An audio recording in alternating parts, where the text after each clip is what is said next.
تو وہ خادم حسین رضوی رحمت اللہ علیہ دنیا سے جاتے جاتے ایک بات کے گئے، جب روح میری پیراہنے خاکی سے نکلے، ارے میری روح نکل رہی ہوگی، روزے سے آواز آئے گی، او دیکھو میرا غلام آیا ہے، او میرا فقیر آیا ہے، مجھ سے محبت کرنے والا آیا ہے۔ ساری زندگی جس نے ختم نبوت کا پہرا داری کی ہو، ساری زندگی جو عشق مصطفیٰ کی بات کرتا رہا ہو، ساری زندگی جو حضور کے عشق کو لوگوں کے دلوں میں اجاگر کرتا رہا ہو، تو آقا نے فرمایا ہوگا، ارے دیکھو نا وہ خادم حسین رضوی آ رہا ہے۔ اور ہمارا عقیدہ کیا ہے؟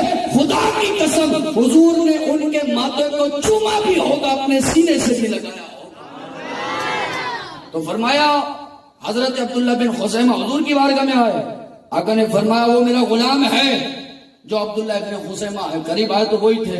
آقا نے فرمایا آپ آئے اتنی ارجنٹ؟ کہا حضور میں گھر پہ تھا نا، میری بیویوں نے کہا لذیذ کھانا بنا، مجھ سے گوارا نہ ہوا کہ میرے آقا میدان میں گڑے ہوں اور صحابی گھر پہ لذیذ کھانے کھا رہا ہوں، مجھ سے گوارا نہیں ہوا یا رسول اللہ، میں آ گیا۔ حضور نے فرمایا تیرے لیے یہی بہتر ہے کہ تو نے دین کی خاطر، جہاد کی خاطر دنیا کی نعمتوں کو چھوڑ دیا ہے، ساری نعمتوں کو چھوڑ کے آیا اللہ کے نام پر، ساری نعمتوں کو پس پش ڈال کر کے آیا اللہ کے دین کی خاطر۔ تو یاد رکھیے گا یہ عشق صحابہ ہے۔ حضور کے مؤذن حضرت عبداللہ بن زید انصاری، بلال حبشی کا تو آپ نے نام سنا ہے کہ وہ مؤذن رسول تھے، اذان دیا کرتے تھے۔ ایک اور مؤذن رسول ہیں، اذان دیا کرتے تھے، حضرت عبداللہ بن زید انصاری رضی اللہ عنہ۔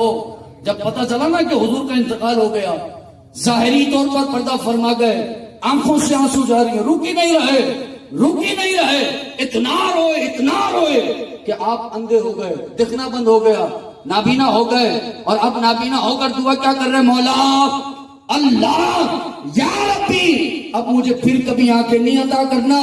صحابہ عرض کرنے لگے اے عبداللہ یہ کیسی دعا ہے؟ ارے آنکھوں کی تو دعا مانگ کہ اللہ تیری بینائی تجھے لوٹائے۔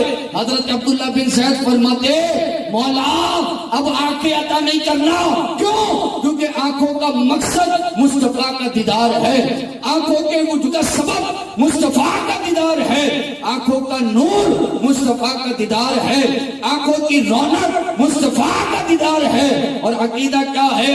انہیں نہ دیکھا تو کس کام کی ہے یہ آنکھیں کہ دیکھنے کی ساری بہار آنکھوں میں ہے۔ تو میرے عزیز دوستو، یہ رسول اکرم صلی اللہ تعالی علیہ وآلہ وسلم کا عشق ہے۔